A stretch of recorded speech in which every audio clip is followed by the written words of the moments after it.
दाल न गलेगी भीम नाम के बिना, देश न चलेगा संविधान के बिना। दाल न गलेगी भीम नाम के बिना, देश न चलेगा संविधान के बिना। दाल न गलेगी भीम नाम के बिना, देश न चलेगा संविधान के बिना।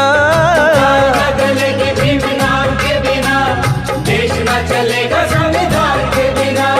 दाल न गलेगी भीम नाम के बिना, देश न चलेगा संविधान के बिना।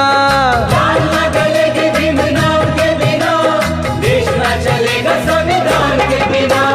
दाल न गलेगी भीम नाम के बिना, देश न चलेगा संविधान के बिना।